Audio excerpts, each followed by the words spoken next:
Hello. This is Jenny and Puyallup.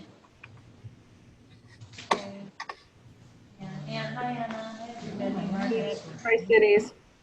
Okay, yep, we can see. Vancouver.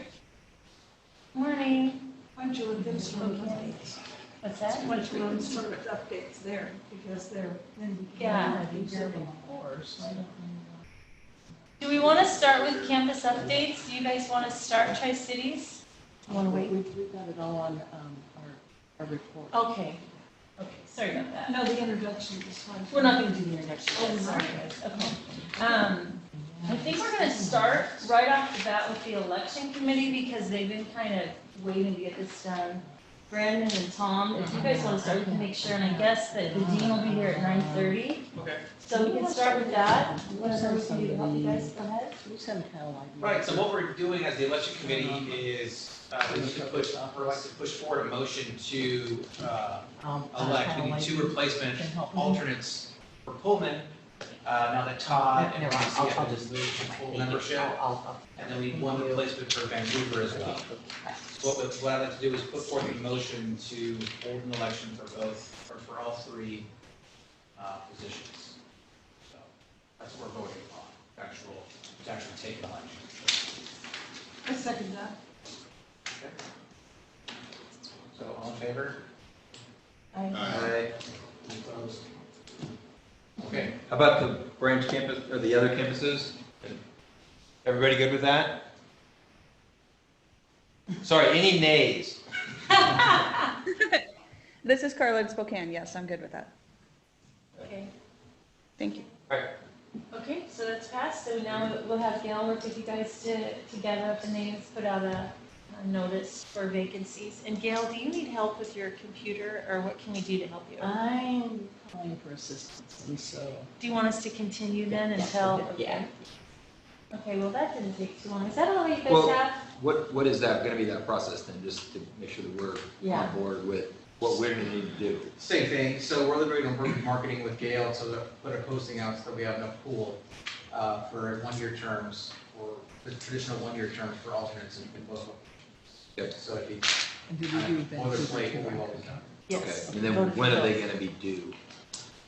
I think we talked about it, I think having, what was it, Tom, like 2 weeks, 3 weeks posting or availability? Got sooner the better. And then we can vote on it, that's what we said, right, in the next The meeting? next meeting. Yeah, Yeah. okay. So do we want to vote electronically? Because the voting for members is usually closed. It's not a public meeting. So do we want to vote for? Yes, do we need to vote on what format that'll be? Because I'm following electronic. Are you saying, sorry to interrupt, are you saying whether or not we're gonna hold a special meeting to vote? Right. Versus doing it electronically? Right. Right. That's what we're discussing? Yes. So I would propose that we just do electronically for convenience sake. Yeah. That would probably be a lot easier for the other campuses, wouldn't it? Yeah. So do we need a motion for that Yes. specifically? Okay. So I move that we hold the election electronically. I second. All, all in favor? Aye. All opposed? I don't hear any opposed from the people online. Good. Yeah, that's good. So, just so I know the timeline then, so we will close it in latter part of October. We'll get it out for vote electronically before the next meeting. Is that what I'm hearing? Cool. Okay. So a tentative timeline to update everyone on this is we have put out the announcement to open up for applications, and I think we, according to our bylaws, have to give a specific amount of time. So tentatively, we have applications being accepted through October 25th is what the plan will be.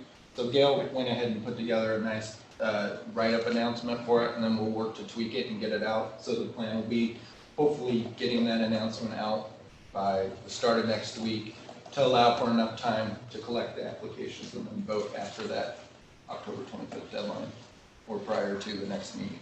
Is that 3 weeks, or is that 2 weeks? 2 weeks. Really, it's kind of 2 weeks now. 2 weeks from tomorrow. Yeah, and the We could thing put the that we were deadline a waiting little for was further this if you meeting think- to see if I think we everyone need to was keep on it board with and that. forward on that. Yeah. And we can set the time amount. I mean, they have, a set amount, but then they also let us set, Yeah. our own. So what was the timeline then to get out to the members To get out to, to vote? we had not established that prior to this meeting, so, I just want to kind of update on what that process would be for collecting applications. Okay. But we would So probably consider is it. that you guys or is that with his help? I would assume that we would identify who the nominations are, kind of compile it, then send it out. Okay. So we'll anticipate then, what day is the 25th? Friday. Friday, so by Tuesday of the following week, we'd have them out to the members. So,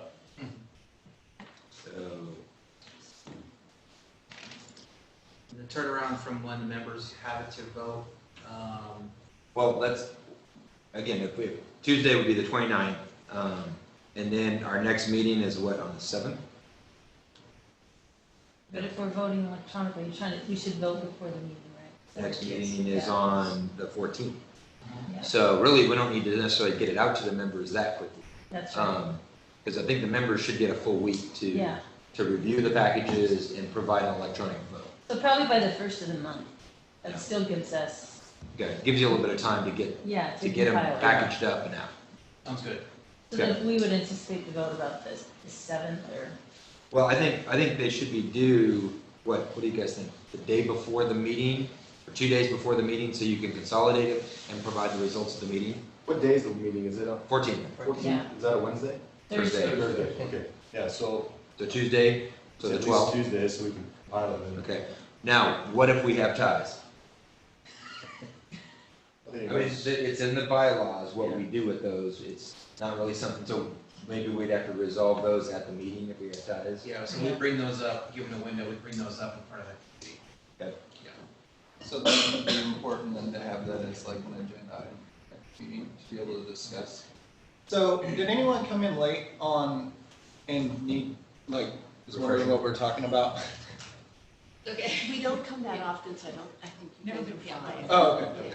We're just But discussing, thank we have you. some open positions on the council, alternate positions that we're trying to fill, so we were just discussing what the process was for getting applications out to all the AP communities so we can get nominations submitted to us and then voting for the council to fill those positions. okay, and then looking over the committee reports, I was just going to point out I don't know if you guys have it here in front of you, but the budget committee, Karen is in charge of that, and I was just gonna add that in the notes here, it's soon that we'll be visiting with the president again to finalize our budget, we're hoping, and I just wanted to point out that date is the 15th, so that's the day of our Kevin Parker. Well, it's either gonna be the 15th or the 22nd, because there were some more emails It's that went not- out after, about when Provost Slinker could attend. So Oh, it's either okay. the 15th or the 22nd, and as soon as we do, hopefully we will We'll have do that. a final answer as to whether we're gonna have a real budget or whether we'll have to keep just asking for funding every time we wanna do something. So, Right. more to come. And then on professional development, it's been hard work for, I'm sure, the committee, but they've gotten this together and we appreciate all that effort they put into it. For Kevin Parker, we do need to push for attendance, I think. It looks like, Carla, do you want to speak to that a little bit, or? Sure. We have plenty of room in Pullman, so anybody wants to join us, please do. And at the other locations, we're sending out the Zoom link, so if you're not sure if you can attend in person, you're welcome to attend via Zoom. That goes for Pullman too. Just keep in mind, Kevin Parker may be doing a few group things. So as we do those, I will jump into the chat and work with everybody in Zoom on those. But we would love for people to attend. Kevin Parker is a fantastic speaker. You're missing out if you don't go. And hopefully you can get signed up. There's still plenty of time to sign up. You can sign up until the day before, so. And it looks like marketing's done a really good job. Yesterday, I was just looking at it, I think we talked like 2 days ago, and it looks like we've increased 150 in the last day or so.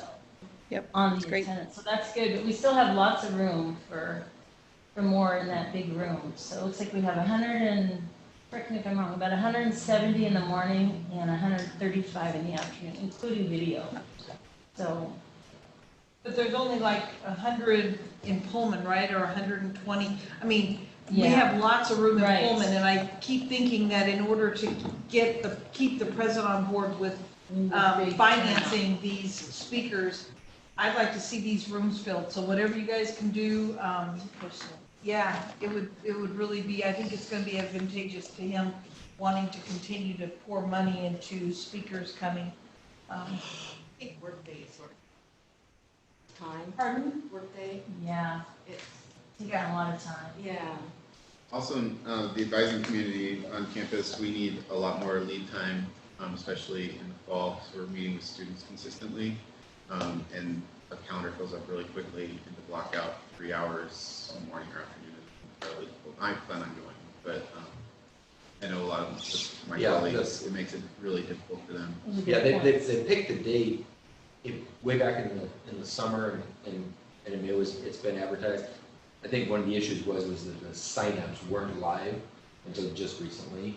But they did get the word out, midsummer. Yeah, but some of Are ours- they still getting the word out? But until we had, what is his, content was Yeah, gonna be, HR wouldn't put the Skillsoft stuff, so we didn't have a way for people to Right, enroll, yeah. so that was the hard part. Lead time is always a concern Yeah. because I do realize that, we realize that people's Yeah, schedules get for, filled up. It was a challenge when I worked over at the hospitals. We're all trying to do events with physicians. It's kind of the same thing. So what do you think is how much time would be ideal to start hearing about events? And I guess this is a question for anyone in the room, and you don't have to answer it now, think about it, and if you wanted to send me an email, because that's really important as we're getting messaging out, but 2 months at 2 months. least. Yeah, I mean, I'd and say- even if it's just to save the dates Yeah. for a Right. great speaker that's going to covers whatever topics or whatever. At least for my community, that would be. yeah, thanks for that feedback. This is Carla in Spokane on the Professional Development Committee, and we're working on our spring speaker already, so we'll definitely put that out much earlier, so. Yeah, and Thank for, at least in my community, like September is better, and like February, early February, late January. in terms of availability. to Yeah, attend because students things. aren't as bombarding us as much. And that's in like the academic advising. Yeah, it's Right. Right. Thank you. maybe Thanks. conflict for somebody else on campus, so.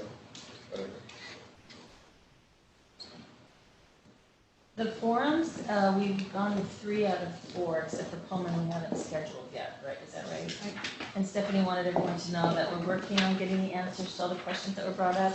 I was surprised, there was a really good turnout. I wasn't able to attend Tri-Cities, but I think last year we only had maybe, I'm guessing 14 or something. And Karen was there with Stephanie, and We had 25, yeah, That's so, awesome. that's really amazing. and a lot of the Tri-Cities folks, I guess we probably have somebody, a lot of their people are not even on campus, they are off campus, there are a number of APs, so we had a very high percentage of the folks that were on campus. All the forums so far have been great. So, we've been to Spokane, Everett, Tri-Cities, so we'll be in Vancouver in November, and then we'll schedule something.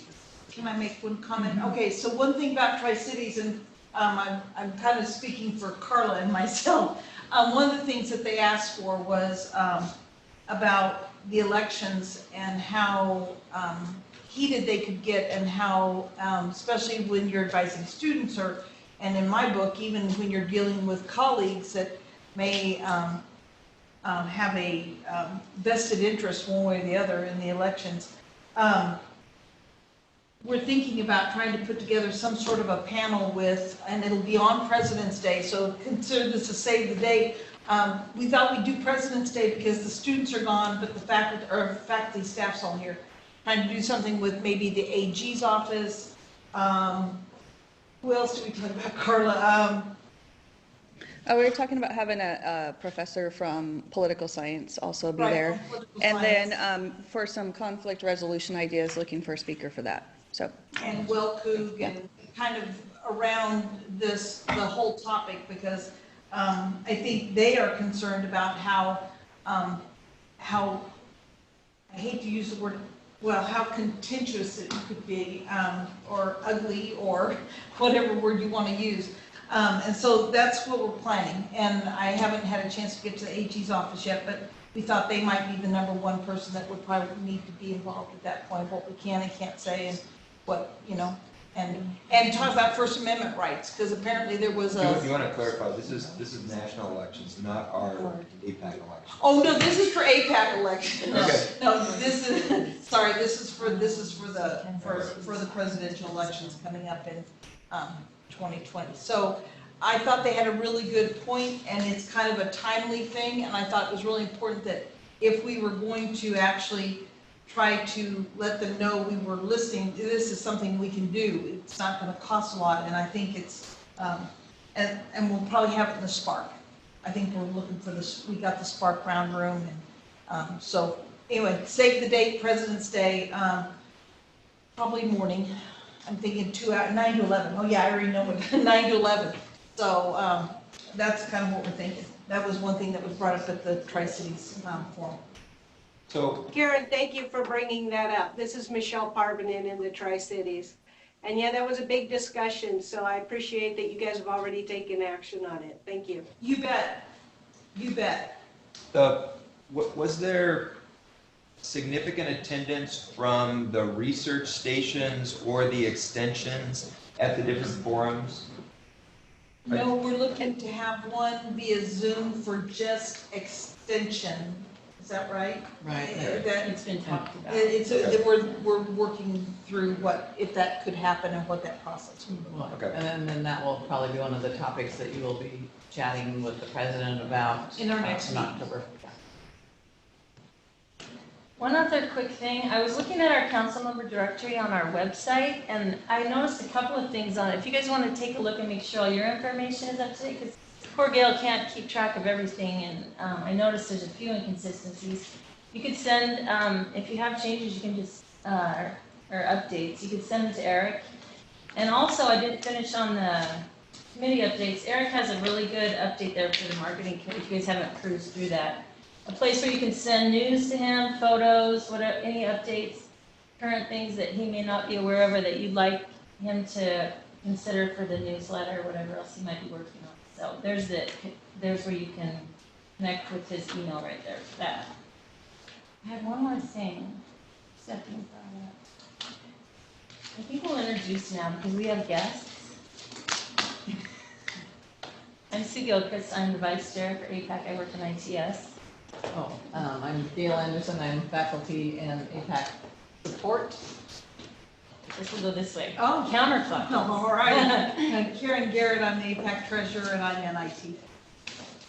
Craig Cole, Facility Services, APAC member for about 2 years. This is yours too. Okay. Hi, I'm Don Reed. I'm manager of learning and organizational development on HR. I just rejoined my alma mater less than 90 days ago, so it's good to be back. Welcome back. Good. Yeah.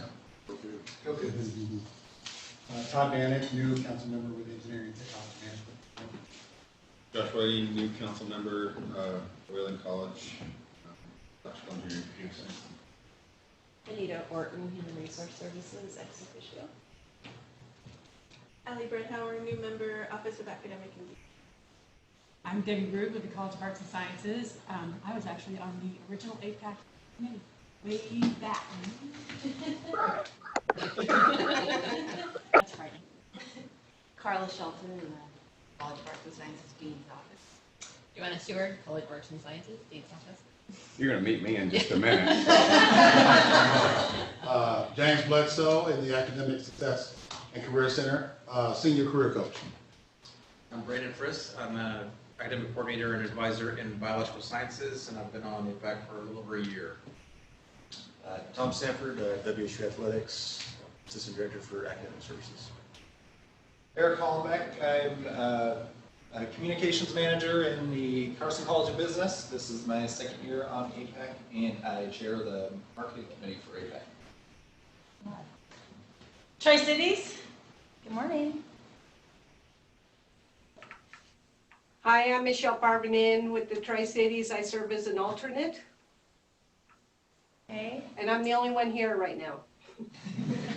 Okay. Vancouver? I know. Is it? Oh. It's dark in there. Rosalind Hatch-Perkle with the College of Medicine, and this is my first meeting. Oh, welcome. Well, Where are you? Spokane? Pat Munns, WSU Extension. I work in Spokane County. I'm an alternate. And I'm Carla Ely Morrow-Keene. I'm on the WSU Spokane campus with Student Affairs, and I'm on the council. This is my third year on the council, and I'm the chair of the Professional Development Events Committee along with Anna McLeod. I'm Jackie Schneider. I'm the access coordinator for Yakima, Spokane, and the College of Medicine. And this is my second meeting here, and I'm happy to be here again. Puyallup? Hi, this is Jenny. I'm a plant diagnostician here at WSU Puyallup, representing a bunch of us out here on the west side. Great. Okay, Anna, we can see you. Hi. Hi, good morning. Anna McLeod, Associate Director, Student Services in Everett. And Margaret? Hi, I'm Margaret Singbile. I'm over at WCU Seattle, and I work for the Contracts and Real Estate Office. Morning. Is there anybody else out there that we missed? Hi, I'm Nanette McGrath, Academic Advisor at WSU Everett. Morning. Sorry, no video. Do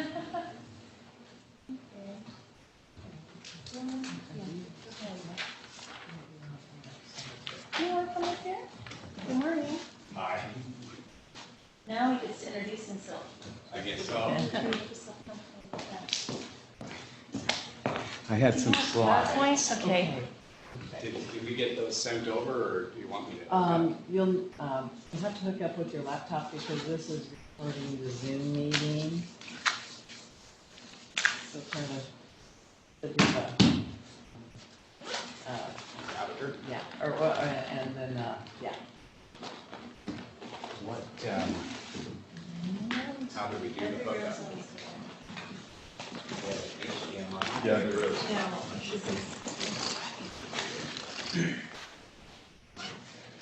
We need to bring it. You should be able to.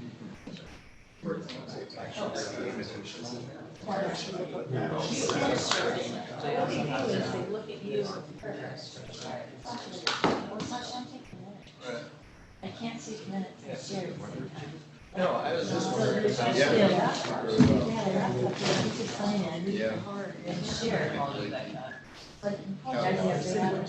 Computer set up so you can just share your screen. You don't have to figure it out.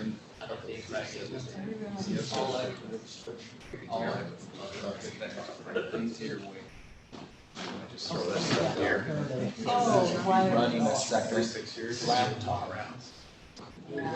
Like it.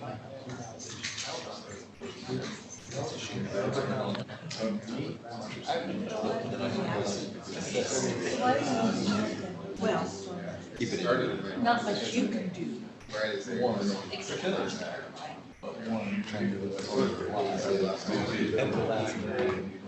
I didn't know what I did. So I was- First one, can you assist me? Oh, Oh, well, I've got it started. I looked on the back end, everything looks connected just fine. Maybe- That's very little oversight. What I'm seeing. Apparently, what I was doing. So now I can kind of relax, but the next one, I'm still there in 6 years, and be like, oh yeah. We'll have files. So this happened to all the children last week. This room is. Could log in into Facility and share that way, Yeah. share screen that way. That would be wireless. You could share it wirelessly as well. So what's going on is, what they see in Yeah, it's not showing up there. It would. Eric, she has it on a thumb drive. Would you be willing? Or, oh, it looks like they got it. Thank you. But yes, I told them. Oh, unfortunately, it's out of our control. What I would recommend is this wirelessly.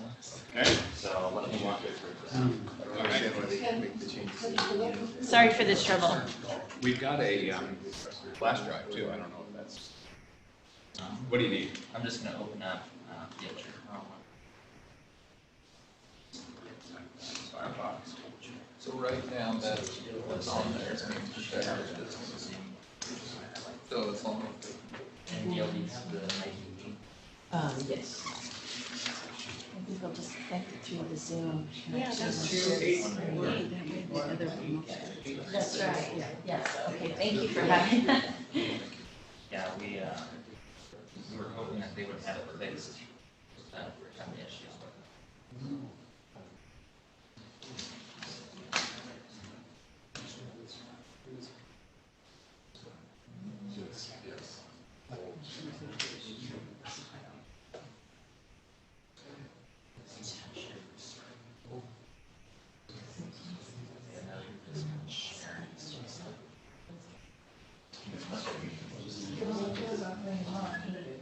Yeah, it is. Can you choose the thing I want to share? This. They work together. Yeah, we should be able to, but somebody else is sharing. Okay, we're good now. There it is. Okay. Sorry for the trouble. Oh, no problem. No. And then, oh, right. Yeah. Okay, look how pretty that looks. I've got notes just in case. Sorry for the. For the other sites, can you see the content up on your screens now? Excellent. Awesome. I also have that. Do you want me to Yeah. pass mine? Sorry. No, thanks. I've got it. Yes. What was going on? It's hard to say. Yeah, well, and then I didn't get it. Oh, yeah, so if you see. Oh, okay. Yes. All right, thank you, Kyle. Okay, you should Yes. thanks a lot. Thank you. Thanks, Kyle. All right. Well, thank you all for inviting me here. I understand my mission is to tell you a little bit about me, a little bit about my vision for the college, and maybe a little bit about our challenges and our opportunities and areas of excellence. So that's sort of what I prepared to talk to you about. So I'll start with the who's that guy in the dean's office slide. So that's sort of the academic pedigree there. But the key thing is the bottom one, because we're neighbors here. I grew up in Montana, went to Montana State, which is a similar land grant, very ag-oriented campus. And I left Montana in 1989. So it took me 29 years to get back to a part of the world that I really love. So coming back to this part of the country was fantastic for me. I became the dean here just a little over a year ago. And when I interviewed for the position, I talked a lot about what I think I like doing and what I think I'm good at, and I describe that as bridge building. And I'm very interested in collaborations between people who may not necessarily think they should be collaborating. Not because it's negative or anything else, but they just never thought about it. Some of my own, so I should, well, the next, yeah, it's on this slide. So PhD in English, which seems a little bit weird, but I've actually collaborated, written papers with physicists, environmental scientists, statisticians, psychologists. I sort of live a very interdisciplinary life myself. How did I get here? So I actually left one job off of there. There was another job before Stanford at University of Northern Colorado, where I was running a program for non-traditional, disadvantaged, the trio-oriented program, and I was coordinator of curriculum instruction and technology for that program for 3 years. And then I got a great opportunity to go off to Stanford, and this was a weird job. I was a lecturer in the Department of English, but I was also what's called an academic technology specialist. So it was my job to work with the rest of the faculty in the English department to help them leverage technology. So that's another part of my story, which I'll tell you a little bit about. Not apparent in the degree in English. From there, was recruited to Nebraska as part of a cluster hire. It was for folks who had these kind of weird hybrid backgrounds, mine being computer science and literature.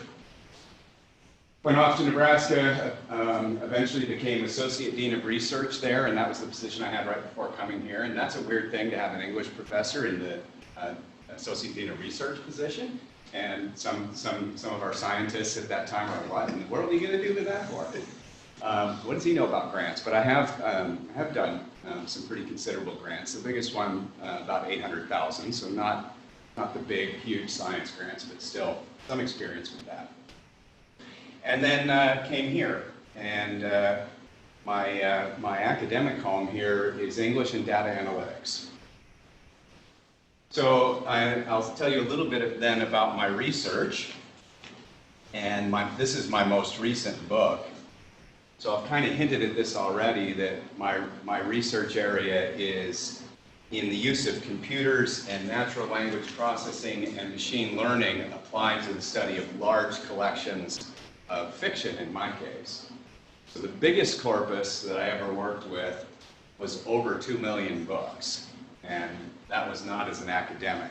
I left academia for a while and went and worked at Apple Computer as a research scientist and software engineer in the iBooks team at iBooks Engineering.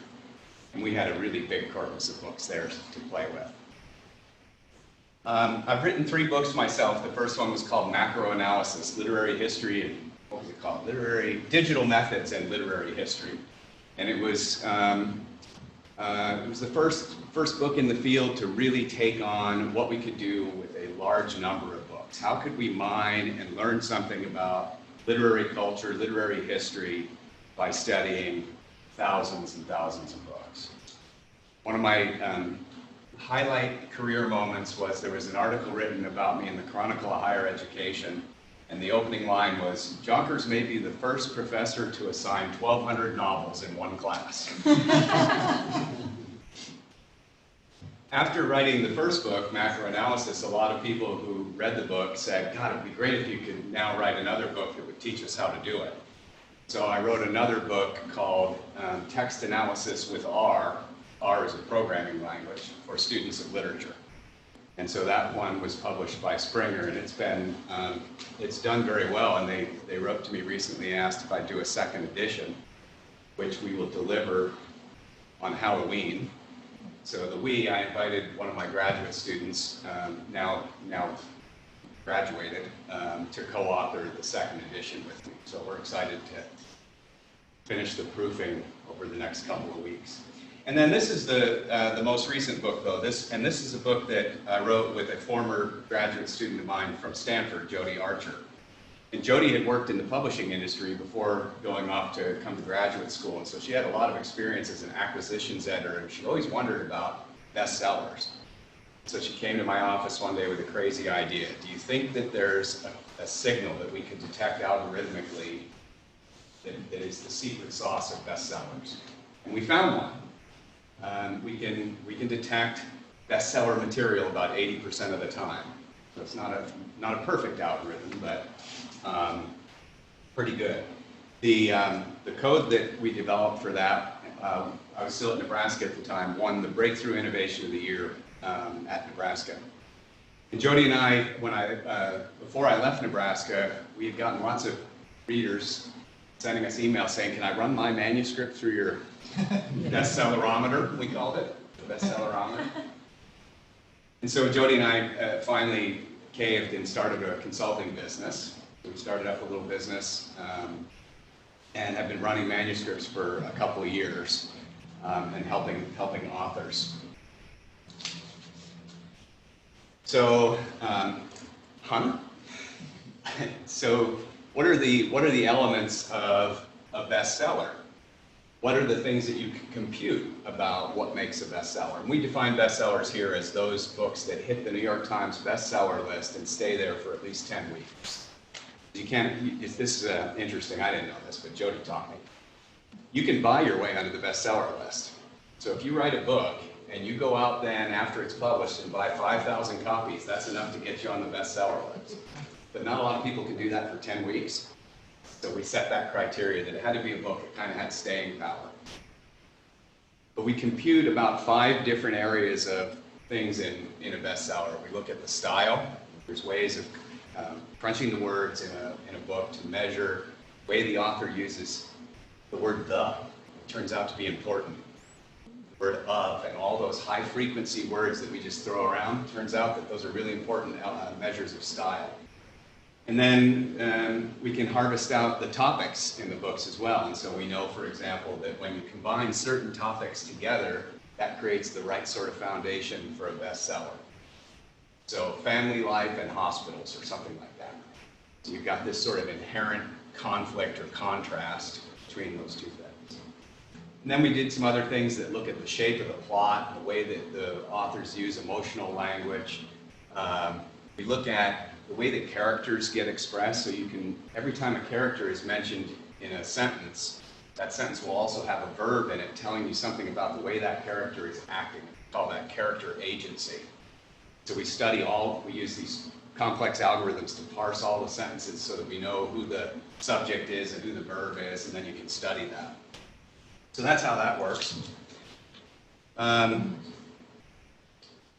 I guess I should say too, before working at Apple, I worked at another startup company for 5 years. That company was acquired by Apple, which is how I ended up tracking into Apple. And that was another book industry startup, again, algorithmically creating book recommendations, not based on what customers also bought, but based on the content that's actually in the book. So we could extract information from a Clancy book, and then we could find that same kind of information in another book that was maybe brand new to the market. Say, hey, if you enjoyed reading Clancy, you're going to like this book over here. Yeah. But what's he really like? Oh, yes. So, part of the reason I want to get back to this part of the country is for this. I probably this summer, I would guess I only missed about 3 weekends getting up to the St. Joe or Kelly Creek or North Fork. And I'd never steelhead fished before. And so I'm now steelhead fishing. I didn't bring a picture, but I just got one 2 weeks ago, a really nice 26-inch native. So I'll be up on the Snake Saturday. Enjoy a lot of outdoor activities, and frankly, Nebraska was a very difficult place to be for someone who loves the outdoors.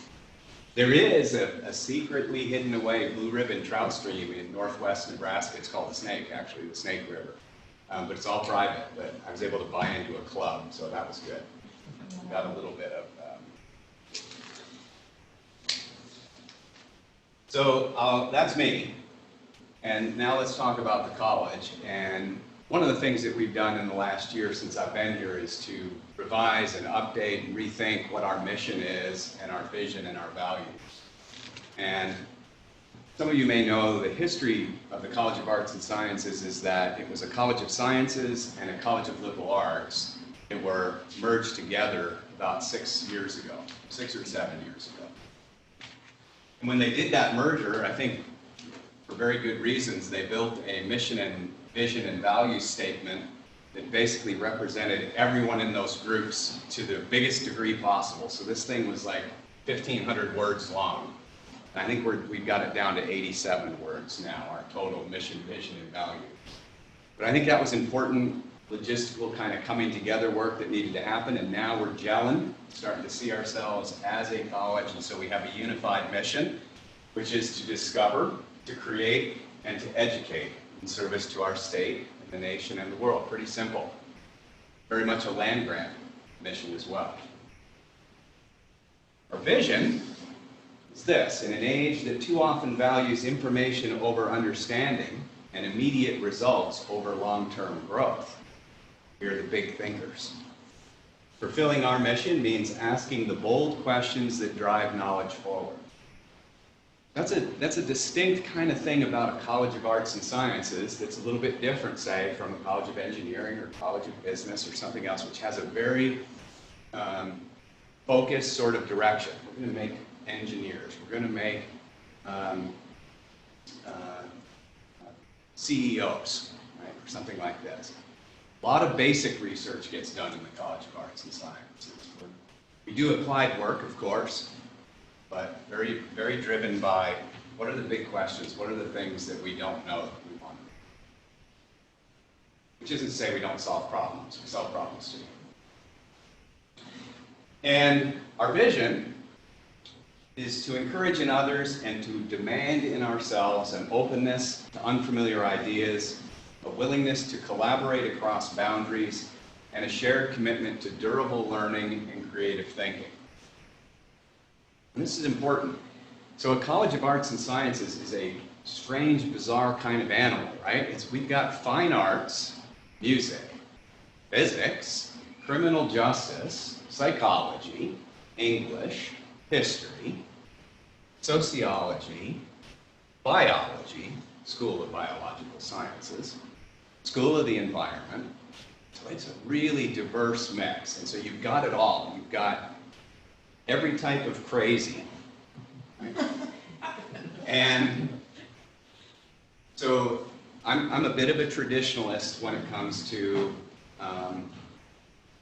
what education is about. Right? And so I believe that an education is about educating the whole person. Now that's not for everybody, right? That's just me, and that's what a College of Arts and Sciences has as a central kind of thing. And so for me, it's important that students who are getting a degree in the College of Arts and Sciences are not just taking physics courses, right? That they're also taking music courses, and they're also taking a sociology course, because it's all those things. I bet you everybody in this room knows this, right? That it's those weird things that you learn somewhere along the line that you never thought were going to be valuable or interesting, that in some way or another, at some point, come back to intersect with something important in your life. So we try to really double down on that experience in arts and sciences. So, I was informed that I should speak to some of our challenges. Since being here, I've identified a couple of things that are challenges for the College of Arts and Sciences. The biggest one, I think, and this is very much a Pullman-centric challenge, but Pullman is our biggest kind of contingent. And our biggest challenge here at Pullman is infrastructure. And so that's an actual sink in Heald Hall. So how many of you have been in Heald? Yeah, it's a building that should have probably been torn down a good many years ago. So our science facilities in Heald Hall are really behind the times and falling apart. We're going to work very hard over the next 5 to 10 years to raise money for repairing our infrastructure. Here's just some shots of the exterior of Bryan Hall. These are not hard things to fix, right? Peeling paint, a little more work there with the masonry, but there's a lot of deferred maintenance in the College of Arts and Sciences. Imagine asking a student to participate in high-impact research in this lab in Johnson Tower. I hope we don't take our students on the tour of that lab when they're checking us out. And that's Neal Hall. How many of you have been in Neal Hall? It was a dorm at one point. I lived there. Oh, you did? I'm guessing it was a little nicer when you were there? Yeah. So the interior is not spectacular, and the exterior, I mean, I remember the first time I went over there to visit, I saw that. Oh my gosh, that just looks terrible. It looks like, you know, something out of a depressed communist country or something. I think that was all my challenge slides. But I mean, it's a big challenge at this institution to raise money for infrastructure. And you know, our historic way of getting money for buildings and infrastructure has been to get that from the state. And when I came here, I said, well, what about our donor base? Why aren't we? And people told me, oh, well, our donors have been conditioned that it's the responsibility of the state to take care of infrastructure. And I was actually kind of told that, no, that's a non-starter. But we're starting. We're making that a key point of this campaign that we're going into now, raising money for infrastructure.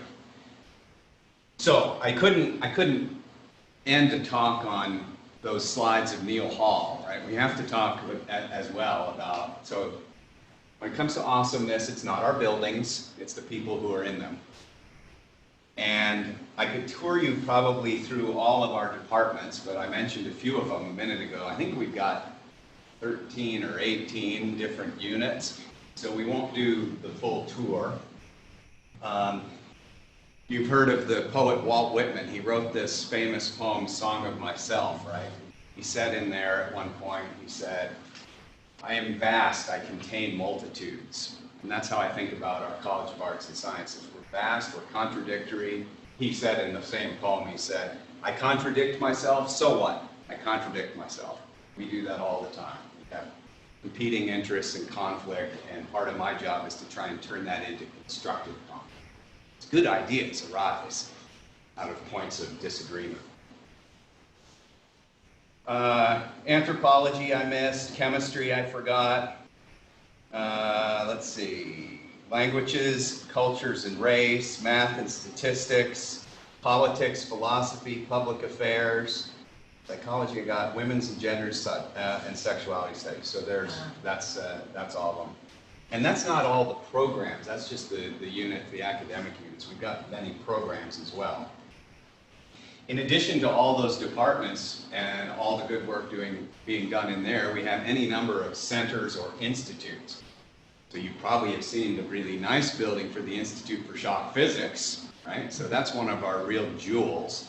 Shock physics is a very small niche area.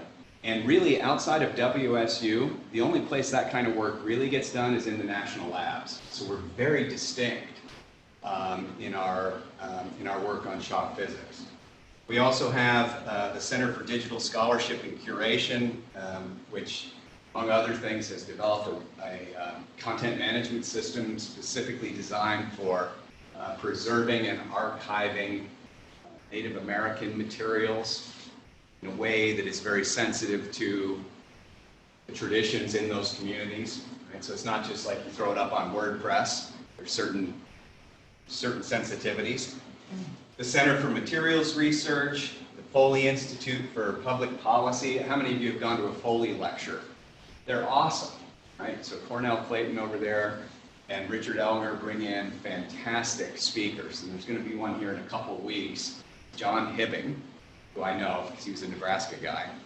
John Hibbing works on the genetic and biological predispositions for political ideologies, which means that, and he's written a great book on this topic called Predisposed, which is how we're all genetically sort of predisposed to have certain ideologies.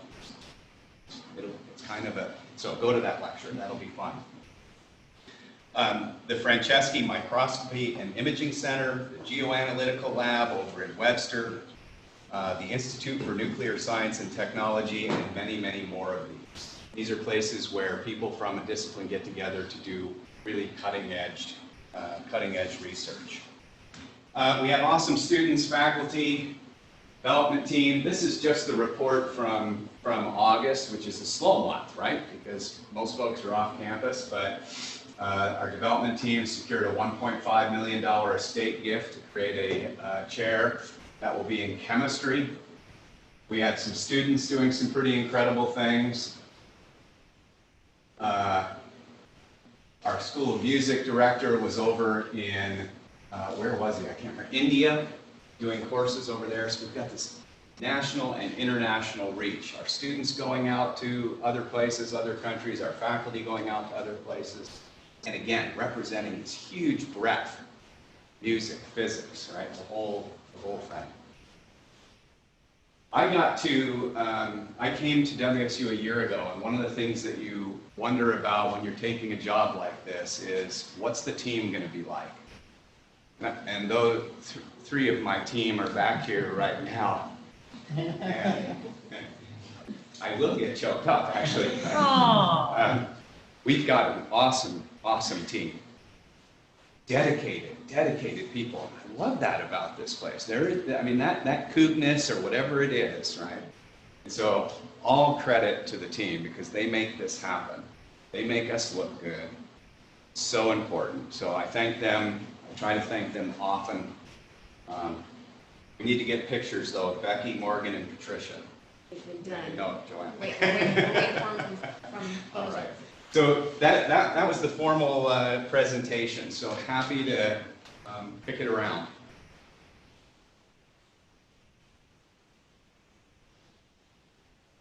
Questions? I have a question, but I'm just trying to think of how I want to word it. So I'm just thinking about all of the different units that are within the College of Arts, like you said, like it's such a diverse group of professionals. What within that are some of the biggest challenges? Like there's like in regards to, you know, how do you finding a way to find a balance to make sure you're addressing everyone's concerns and the initiatives that they want to put forth, but at the same time, there must be like units that would take a priority. So could you talk a little bit about like some of the challenge just from kind of the administration side of managing all of those different interests? Yeah. So I have an advantage and an Achilles heel. They're both the same thing, right? And because I'm such a firm believer in the importance of that interdisciplinary mix, I want everybody to win, right? And when you're resource challenged, of course, you have to make decisions. And my training is my training. So if I had to pick my college, where's my real weakness kind of areas, right? Chemistry's tough for me. I don't know a lot about chemistry. I like learning stuff, so I keep, you know, sitting next to the chair of chemistry when we can, and we try, I want to learn as much as I can. So it's, in certain cases, it's difficult to assess, well, is that need that they're representing, is their most important need going to be more important than this need that this other unit is representing, and we can only do one. My approach on those kind of decisions is to try and talk to as many people who really know as possible. I'm blessed with a incredibly good team of chairs and directors as well, and I feel like I can, you know, kind of throw it out there on the table and we can bat it around with the experts. Sometimes though you do just have to make a call and you hope it's a good one. That is a huge challenge, especially I think in a college as diverse as ours. How do you decide whether it's more important to give music $10,000 or chemistry $10,000? Tough one. Yeah. I can speak to the music. I just went to the big jazz band, WSU Big Jazz Band, and you can't hear finer music anywhere, probably in the world. I mean, that was an amazing concert the other night. And Greg, I don't know how many years he's been here, but this one was so fresh. The way he introduced the band, the music, everything about it. It was like it was his first one. The whole thing was just amazing. I don't know. So you guys have an amazing music program. At least firsthand, I only visit that one. We do, and the marching band as well. Yeah. Troy Benefield, who directs the marching band, does an outstanding job. So that marching band, before he came, he been here 5 years. It was averaging about 110, 115 students. He's got over 200 in there now. It's 236, but don't quote me on it. That's amazing. Yeah. Yep. With your background and being kind of pulled together these different areas, English and so forth. Back to your example, right, you offered that here's chemistry needing 10,000, here's music needing 10,000. What kind of efforts might be put in place or are in place to start looking at, that's parts of our mind that can help create new ideas from each other? Is there any work of how can we get our chemistry students more involved with music because it helps develop that brain, the Michelangelo kind of. Da Vinci. Yeah, Da Vinci, Yeah. and all of that. Yeah, I'm a big Da Vinci fan, right? Da Vinci had it all. Engineer, artist, right? Well, you set up a great question, so thank you. We didn't plan this, but 2 nights ago, who's ever gone to the Science Pub talk? Anyone? All right. So it happens at Paradise Creek Brewery, and 2 nights ago, it was a collaboration between chemistry and art.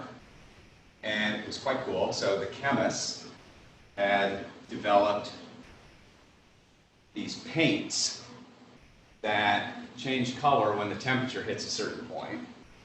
And so the chemists got up first, and they gave a talk that was about how they did this and the chemistry, and they showed the chemical diagrams and so on with the double bonding and these things, and what happens to the paint and how the temperature change causes this reaction that changes the color. So they talked about that, and then they showed the experiments they did where they were painting these rocks, and then they were exposing them to different temperatures, or they're throwing ice water on them to see this.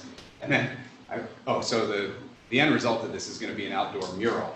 So you need to know that to hear the next part. So then they put it in some sort of a device that created, millions of suns, so that they could expose it to ultraviolet violet light that would mimic what it would be like to be out in the sun for years and years and years. But somehow they managed to create that in the lab, right, to test whether this paint was going to withstand the elements, right? So then after they got done chatting, the artists who were involved in the collaboration came up, and they talked about art stuff. And it was really cool to just see even the different ways, some of these were students, some of them were faculty, the different ways that they speak, the different inflections in the way that they describe something. And so they were more arty, right, as you can imagine, right? And so they talked about their own work, and then how their thinking about art informed this project. And so it's 2, I think they're probably handball walls at Kamiak Elementary School. And they've painted these 2 murals. And as the seasons change, the art changes. So the artists had to be thinking about this sort of ultimately interactive kind of installation. They showed a movie clip during the presentation where they had a jar of black paint. They dip the brush in, and it comes out black, but as they start painting, the wall is a warmer temperature. And so as they're painting, the color is changing on the wall. It's pretty cool. So I think they're not quite done with the project. I think they finish it next week. Maybe there'll be a launch or something. Dedication's the 21st. What's that? The dedication will be the 21st. 21st, thank you, Joanna. And that collaboration, by the way, came about through a seed grant program that we created in the College of Arts and Sciences to help jumpstart collaborations like this. And they said something about they're going to apply together for some $1 million grant to do something else with this. And that's why we created the seed grant program, right, is to try and inspire people to apply for more money. So big success. Yeah. So prior to you arriving here at WSU, what was the frequency of those types of collaborations within the College of Arts and Sciences? I don't know. Okay. Anyone with some historical? We're pretty new. I mean, the college is only 7 years old. Oh, okay. As a unit. 20 years before that, it was sciences and arts, so I'm sure there's. But it sounds like this historical is going to stuff. be more of a focus to try to find those ways for the different units within the college. Yes, and I have to, this is obviously a passion for me, right? This is part of my vision. I didn't conceal that when I interviewed for the job, right? This was the focus. When I came out here, I talked about building bridges between disciplines as my vision of what the future of education looks like, at least in the College of Arts and Sciences.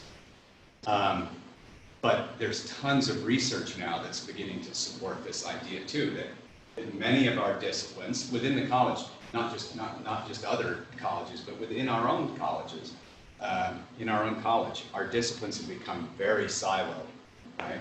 And what's happening, and I saw this when I went to work for Apple. So I went out to Apple. Apple, you might have noticed, has a lot of money. So they can hire the best people in the world. It's awesome to be, I don't count myself, by the way, in that group. I was really, just really thankful to have that opportunity. I got in there and I'm standing around with, a dozen people in my research group, and these are, PhDs in machine learning from MIT and Stanford, the best, and they are freaking smart. But many of them could not see over here, right? And that led to some really great interactions. We would talk about those creative conflict, right? So I'm sitting there trying to get this guy to understand books, right? And he spent his entire life on machine learning. A lot of research coming out and a lot of anecdotal comments that I'm getting from industry as I go around the West Side and I talk to people at Amazon and so on. They're saying, yeah, we really need people with some breadth. We need more breadth. We need people who can see beyond that one area where they spent most of their training. Really good, two really good books on this topic that have just been published in the last couple of years. One is called Robot Proof, and it's by Joseph Aoun, A-O-U-N, and he's the president of Northeastern University in Boston. The book Robot Proof is about how to change education to create more breadth. And then another book that just came out this year, 2019, is called Range, and I think the author's name is Epstein. And it's a study of people who have developed range. Da Vinci is an example, right? One of the things that was found, he goes through, I can't remember if it was Nobel Prize winners or something like that. Physicists, I remember there's a chapter where he's talking about physicists. And the physicists who have really killed it, they all have some other thing that they do, like they're a concert pianist on the side or something like this. They have this range and this sort of interdisciplinarity, and I think, I don't know, because I also know those people who have that incredible depth in an area are also incredibly important, but I think we've got to get them together with other people so that it just doesn't stay in that one journal, right? So the papers don't just go in that. Yeah. So, based on your biography, it sounds like you had a very fruitful career in the private sector. I'm just wondering why you decided to make higher education your career.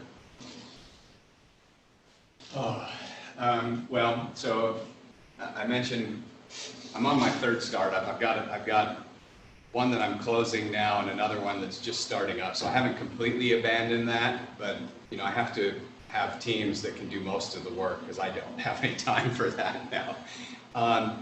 So when I was at Apple, that was awesome. It was really great. And if you've never worked in the tech industry or maybe a big company like that, they have something called the golden handcuffs. Heard of that? Yeah, it's the stock plan, right?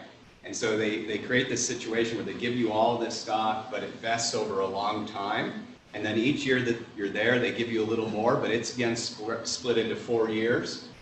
So they call that the golden handcuffs, because the longer you stay, or that stock matures. So I worked there for a year and a half. Because I came into the company via a acquisition of the startup that we had built, I actually have a plaque in my office, my English office, not my dean office, from Tim Cook, thanking me for 5 years of service, which is really cool. But I was working in the iBooks team, and I don't know if you've heard of this company in Seattle. They're in the book business. Yeah.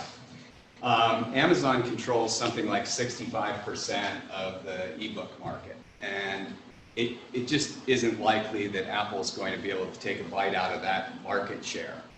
So there was a meeting one day with the whole iBooks team, and Eddie Q, one of the senior VPs, came in to talk about the future of the iBooks business. And he said, yeah, we're in the iBooks business, we're going to keep doing this, but then there was this sort of undertone to the conversation, which is, but we'll probably never, develop a bigger market share. We'll probably never take a bite out of Amazon. And so there was a moment after that meeting where I began talking to other people, and it became clear that if I stayed there, I was going to have to kind of reinvent my area of expertise to include movies and music and stuff. And so I actually, the last few months I was there, I began working on music. So applying the same techniques from text mining to mining the sound signature in audio files. And so at that particular moment in my life, I wasn't ready to give up on text because I still had the bestseller code in me. I hadn't written that book yet. So maybe if it had been a little later in my life, I might have stayed.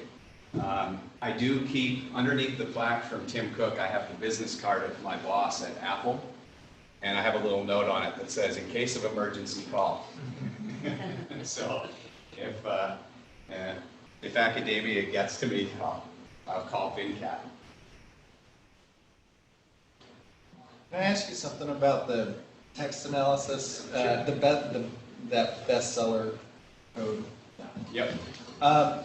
Does that leave open a potential where you, if enough authors start using that to try to crack the formula for their manuscript of what are the elements needed to be a bestseller, is there a risk of basically kind of getting to a more like standard formula for all these books, and then you lose some of that kind of like creativity outside thinking? Yep.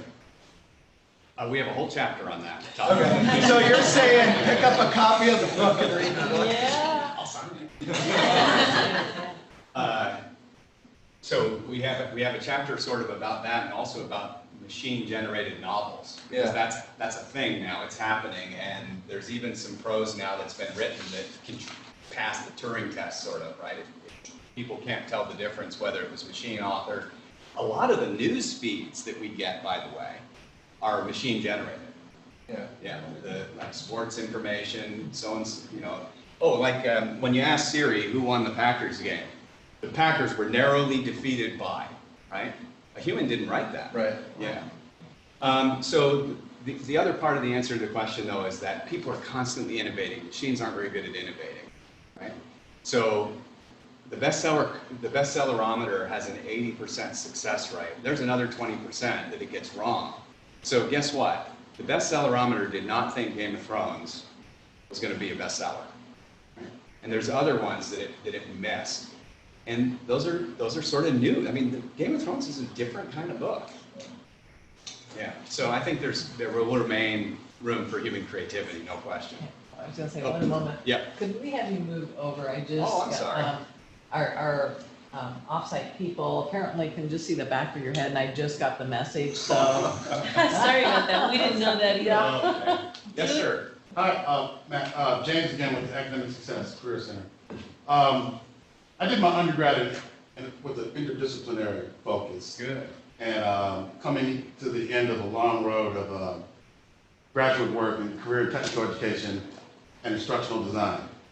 So I'm very moved by what you're presenting today. As you know, many students in I guess, College of Arts and Sciences, after they graduate the undergrads, they move on to advanced studies and workforce, maybe a professional school. I'd really like to hear, what is your feeling on promoting career readiness for the students? Some of your loves and challenges when you think about career readiness, maybe some of the things that are coming up or already being done, or what are your feelings there? And I ask that because I'm looking forward to collaborating. So probably for the last 20, or maybe it's been longer, maybe it's been more than 20 years, I think, and this is just an opinion, so challenge it, right? I think that universities have become pretty overly obsessed with the idea that university is a sort of prerequisite to this job here, right? So, and I'm particularly aware of this because I come out of a discipline, English, right? Where you know how you get an English major's attention? Waiter, right? Right? That's that. But of course that's not true. And if you actually look, you find that the CEOs of LinkedIn and of Whole Foods, well, he's gone now, but Mackley, right? And Steve Jobs, right? Steve Jobs said, it's the marriage of technology and the liberal arts that makes our hearts sing, right? And he came out of humanities. So I think we got to change the dominant narrative a little bit. And when people say, well, what are you going to do with an English major? I say, anything you want, right? You can be an engineer at Apple. So I do think that we need to talk to our students about careers. I do. I think that's important. For me, that's about helping them see the possibilities. And I think too often we get stuck in this narrow sense that, oh, well, you're a psychology major. That means you're going to be a clinical psychologist. So the first startup I did, CEO was a BA in psychology. One of our data guys was an undergrad degree in economics. I'm the English guy, and then we had one computer science BA on the team. So it was a wildly diverse group of people in terms of training, but all very much doing something together. Does that kind of answer your question, Jake? Yes, it does. All right. Yeah. Before we wrap up, is there someone out on the campuses that might have a question for the dean? Hi, this is Jenny in Puyallup. Can you hear me? Yes. I missed a brief section, so you may have covered this, but I'm curious about your efforts for diversity and equity within the college. What are you guys doing? Well, that's a great question. And so this is a question that we get all the time, right? And here's my perspective on that. Why is it that we care about diversity in the first place? I mean, there's of course historical reasons for wanting to have a diverse environment, but what's ultimately the reason why, for example, an academic institution needs to care deeply about diversity? Are you looking for an answer? No, I'll tell you the answer. But that was a dramatic pause. Because it's everything that I've just been talking about, right? With diversity comes different perspectives. And when we have different perspectives coming together in creative collegial conflict, right? But conflict doesn't have to be a negative thing, right? Then we get innovation and we get deeper knowledge. And so that is why we have to maintain diversity. Anybody else? Well, we want to thank you very much. You bet, thank you. APAC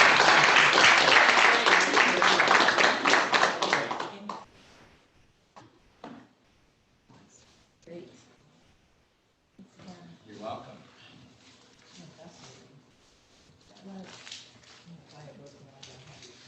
Yeah, we're gonna buy the book and come by. All right. Yeah, be here. All right, well, thank you. I guess you continue to meet now? Just a few Okay, minutes, yeah. all right, great. Thank you very much. Have a good day. Yep. I neglected to say what Stephanie always says. I'm sure you all thoroughly read the minutes from the last meeting. We need to approve those. Is there a motion? No? Motion to approve the minutes. Yeah, okay. All in favor? Aye. Okay. Opposed? Campuses? Minutes are approved. I want to encourage everybody to push for attendance at the workshops next week. If you have questions, you can contact anybody on the professional development committee. Can you think of anything else, Karen?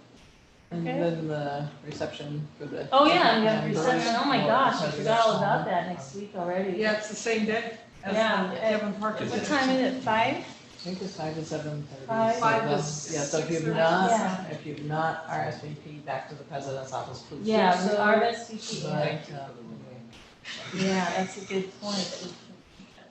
And then if you know somebody that might want to serve on the committee, it'd be good to encourage them to apply once that call for. Yeah, comes I out. think after we get the applications out, we'll just touch base with all of the committee member or council members, so you have that information and can just start sharing it out to Yeah, other APs in the community. Yeah, that would be good. Oh, and the Kevin Parker thing is open to anybody, civil service, Yeah, faculty, staff. yeah, all staff, all faculty, so. Okay, we get to leave early. Meeting adjourned. All right, thank you very much. Yeah, I'm so sorry about your child.